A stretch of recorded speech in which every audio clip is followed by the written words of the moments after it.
তাড়াহুড়া করে যে নামাজটা পড়েছেন, কার সামনে দাঁড়িয়ে কাকে ব্যস্ততা দেখাচ্ছেন।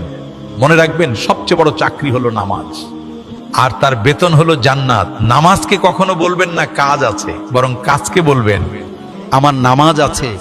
ইসলামের এই সতর্ক বাণীটা সকল মুমিন ব্যক্তিদের পৌঁছে দিবেন ভিডিওটি শেয়ার করে। আল্লাহ তাআলা সপ্তাহের কোন বারে কি সৃষ্টি করেছেন জানেন? শনিবারে মাটি সৃষ্টি করেছেন, রবিবারে পর্বত সৃষ্টি করেছেন, সোমবারে বৃক্ষ সৃষ্টি করেছেন, মঙ্গলবারে বিপদ আপদ সৃষ্টি করেছেন, বুধবার নূর সৃষ্টি করেছেন, বৃহস্পতিবার পশু পাখি সৃষ্টি করেছেন এবং শুক্রবার আদম আলাইহিস সালামকে সৃষ্টি করেছেন। আল্লাহ যে বান্দাকে ভালোবাসেন তাকে 4টি বিপদ দিয়ে পরীক্ষা করেন। নাম্বার 1, তার দোয়াটাকে দেরিতে কবুল করেন। নাম্বার 2, ঘন ঘন বিপদ দেন।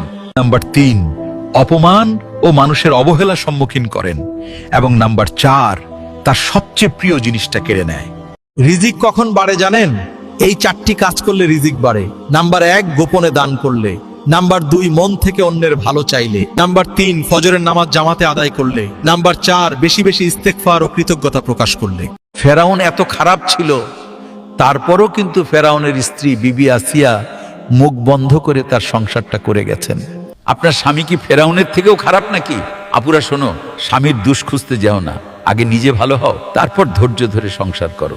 একজন মা তার বাচ্চাকে বোঝাচ্ছে, যদি তুমি সূরা ইখলাস 10 বার পড়ো তাহলে তোমার জন্য জান্নাতে একটা অট্টালিকা নির্মাণ করা হবে। এটা শুনে বাচ্চাটি সূরা ইখলাস পড়তে আরম্ভ করলো এবং বাচ্চাটির মাও তার সাথে সূরা পড়তে শুরু করলো।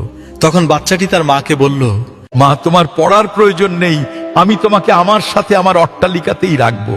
এটাই মায়ের প্রতি সন্তানের ভালোবাসা।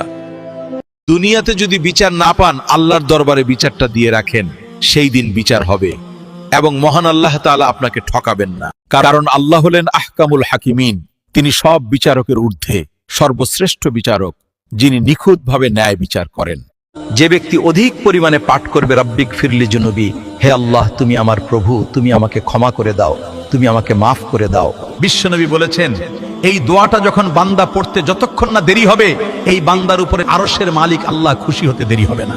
আল্লাহর কাছ থেকে 5টি জিনিস চেয়ে নেবেন। নাম্বার 1, মৃত্যুটা যেন নামাজে হয়। নাম্বার 2, দিনটি যেন শুক্রবার হয়। নাম্বার 3, মাসটি যেন রমজান হয়। নাম্বার 4, শরীরটি যেন পবিত্র থাকে। নাম্বার 5, মুখে যেন কালিমা থাকে।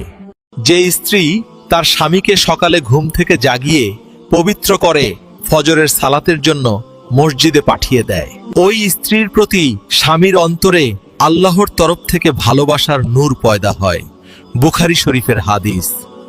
আল্লাহ যে বান্দাকে ভালোবাসেন তাকে 4টি বিপদ দিয়ে পরীক্ষা করেন। নাম্বার 1, তার দোয়াটাকে দেরিতে কবুল করেন। নাম্বার 2, ঘন ঘন বিপদ দেন। নাম্বার 3, অপমান ও মানুষের অবহেলার সম্মুখীন করেন। এবং নাম্বার 4, তার সবচেয়ে প্রিয় জিনিসটা কেড়ে নেয়।